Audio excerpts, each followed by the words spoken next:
So today we're going to be talking about the Lewis structures for covalent compounds, and this is going to be looking at actually creating those structures given just a molecular formula, and then how to assign like electrons within that, how to look at the formal charge, everything that gets a little bit more detailed in with that Lewis structure.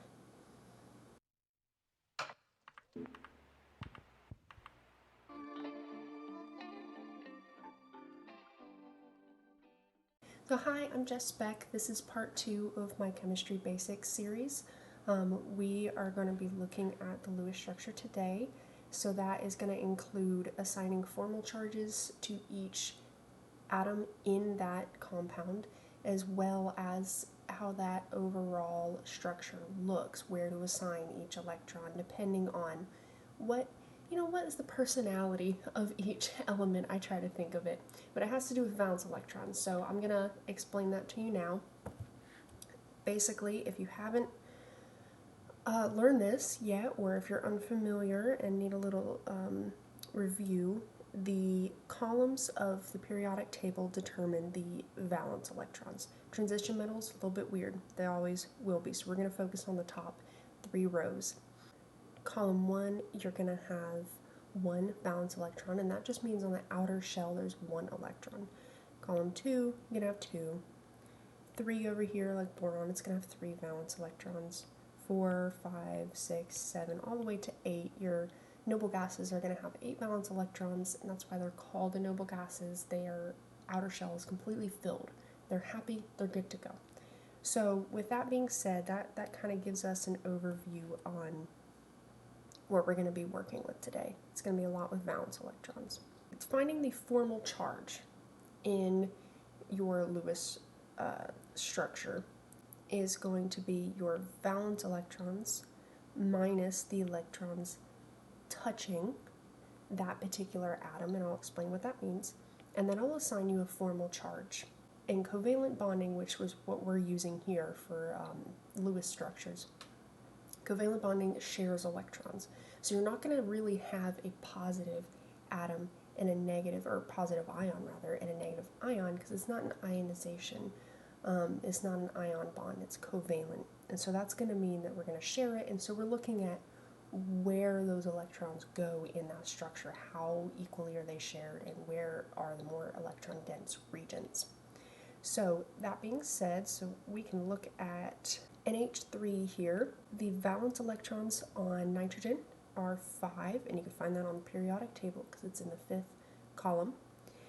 The valence electrons for hydrogen are 1, and we're going to say it's, 1 for each hydrogen because each hydrogen has the same kind of setup in this structure. We're just going to look at the 1 and then apply it to all 3. So valence electrons in nitrogen, 5 minus the electrons touching it. And that's when it gets a little bit more based on, like I said, the personality of that atom. So there's 1, 2, 3, 4, 5 electrons touching the nitrogen. This is the single bond, and it has 2 electrons in it. So you still have 2 electrons, however there's only 1 quote-unquote touching the nitrogen. So it has 5. And then that 5 minus 5 is going to equal 0. So it has a formal charge of 0, which means that in a conceptual way this is happy. It likes being where it's at. Nitrogen usually likes 3 bonds and 1 lone pair, which is this guy right here. Now let's move on to the hydrogen. Hydrogen has 1 valence electron, and it's touching, each of these hydrogens are respectively touching 1 electron. So it's happy, because it equals 0. So overall, NH3 has a charge of 0 as a compound, and each of these atoms have formal charges of 0. And we're going to go over a few practice problems so we can look at the ones that don't necessarily all equal to 0.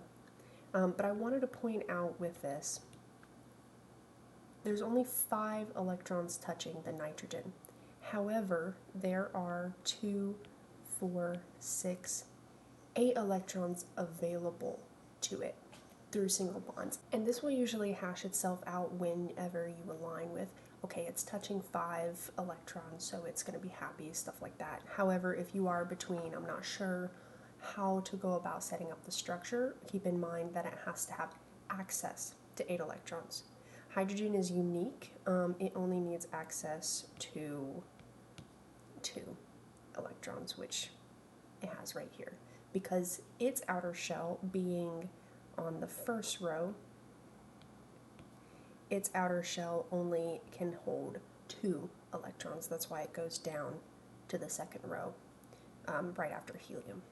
So with that being said, we're going to do a couple practice problems, kind of get that cemented. So let's do Cl2. So Cl has valence electrons of 7. There's 2 of them, so let's say 2Cl times 2 equals 14. There's no additional charges, so there's no other electrons being added or taken away that we know of in this compound. So we have 14 left. We're going to set it up, just connect them by single bonds. That's going to knock us down to 12. And then, well, we know that chlorine likes 7 electrons touching it, and we have 12 and there's 2 chlorine atoms, so we can do this and then check back and make sure that everybody's happy. So Cl, this has 7 valence electrons, 7 electrons touching it, it's happy. The same way with the other one as well. So this is going to be your final answer for Cl2. Moving on to NH4 positive. This is when we're going to start adding and taking away electrons when we're calculating how many electrons we have to work with. So we know N's going to be in the center, usually the one atom, like NH4, there's only one nitrogen that's going to be going in the center, especially with hydrogen. Hydrogen will never be in the center because it can't really handle a lot.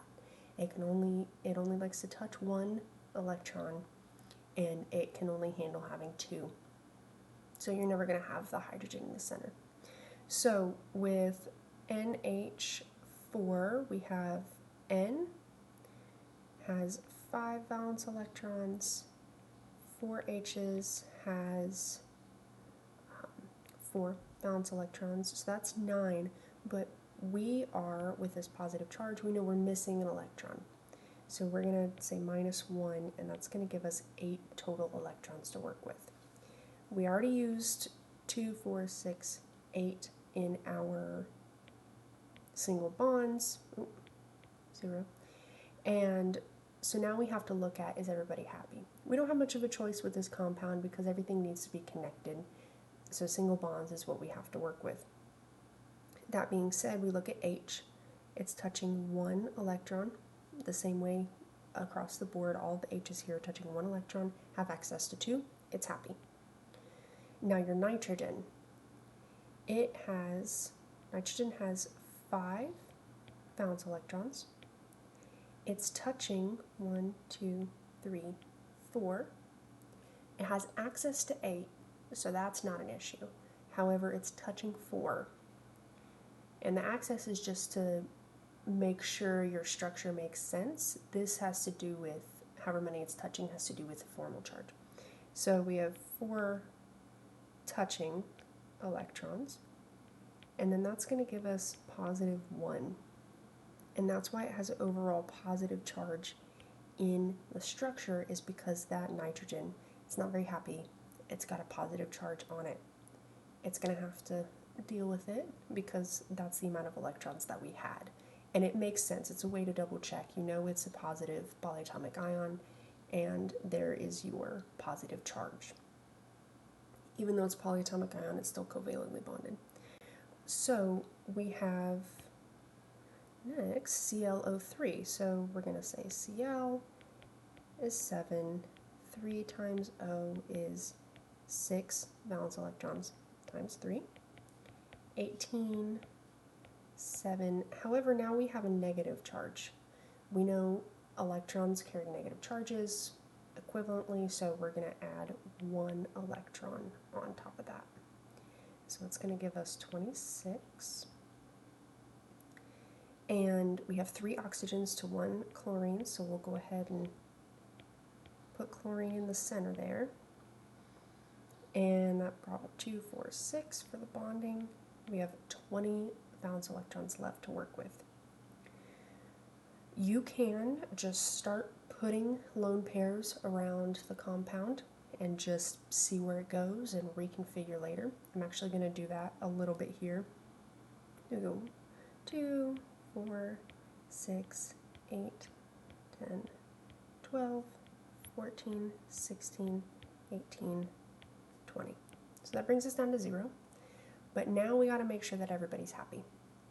So chlorine, we have 5 touching it. It has access to 8, so we're not worried about that. But it has 5 touching it, and it has 7 valence electrons, which means that we're going to have to add in a couple more electrons to touch it. Each atom, for example, we'll do it over here, each atom has 4 available spots for lone pairs, for bonds, however. That's in general. There's some exceptions, of course, because it's chemistry, but in general it has 4 spots. So we can't take away lone pairs and give it to chlorine at this point. It has to be through a bond. So what we're going to do is we're going to transfer, say, that one and this one. So that'll leave us with, we'll spread these electrons out. That'll leave us with chlorine having 7 valence electrons, and it's touching 1, 2, 3, 4, 5, 6, 7, and with 0. So chlorine's happy, so that works out. Now moving on to oxygen, we'll look at these 2. They have 6 valence electrons respectively, and then we have 1, 2, 3, 4, 5, 6, 6 touching each, and that brings us to 0. So the charge on these 3 atoms is 0, which works out perfect. But now we have to look at the third one, which we're out of electrons. We can't do anything about it. Chlorine's happy, so we can't exactly change that one. We can, but we'd have to see how that would work out. So let's look at, we have 6 valence electrons for oxygen. It's touching 1, 2, 3, 4, 5, 6, 7. So that's going to give us -1. It's going to have a formal charge of -1. Oxygen, being more electronegative, doesn't mind having a negative charge as much. You can also look at the overall charge of the atom, or the compound, which in this case, ClO3 has a negative charge. So for it to have a -1 charge on here somewhere, that is correct. If it didn't have that, it wouldn't be correct. So that's your ClO3. And we're going to go to the last one. So sulfur has a valence electron of 6. It's in the same column as oxygen. Carbon is 4. Nitrogen is 5. There's only 1 of each, so we don't have to multiply. And then we have 1 electron added. I know I said +1 to a negative, but 1 electron being added means that there's 1 more negative charge. An electron being taken away means that you'll have a positive charge. So 10, 16. So we're going to look at this. Carbon likes to be in the middle. So that took 2, 4. So that'll bring us down to 12, and then we can just start placing. Carbon usually likes 4 single bonds, or 4 bonds of some form. So that one, I feel like we're going to have to turn some into bonds, but right now let's just place it around 1, 2, 3, 4, 5, 6, 7, 8, 9, 10, 11, 12. We have everything we're looking at. We can start messing with this without worrying about how many electrons we have left. So nitrogen, it has 5 valence electrons. It's touching 1, 2, 3, 4, 5, 6, 7. It's not happy, doesn't like that. So let's try pulling in 1 there. So now it's touching 6. So let's try pulling in the other one. And we know nitrogen likes having 3 bonds of some form. This is a triple bond, and 2 lone pairs. So knowing that and knowing it has 5 valence electrons, it's touching 5, 0. Nitrogen's happy. Now moving on to carbon, it has 4 valence electrons. It's touching 1, 2, 3, 4. It still has access to 8, the same way with nitrogen. It still has access to 8 electrons. However, it's just touching 4. Ooh, minus. Okay, that brings us to 0. So it's happy. Carbon's fine. It'll be fine. So now we have sulfur, and sulfur acts a lot. It acts very similarly to oxygen, and that's why the periodic table is organized the way it is. It's organized by properties, which are often due to the number of valence electrons that the element has. So with sulfur, you can pretty much interchange it with oxygen in this case. So we know that it has, let me erase this. Sulfur has 6 valence electrons. It's touching 1, 2, 3, 4, 5, 6, 7. So that gives us -1. But nitrogen's happy the way that it is. Carbon's happy the way that it is.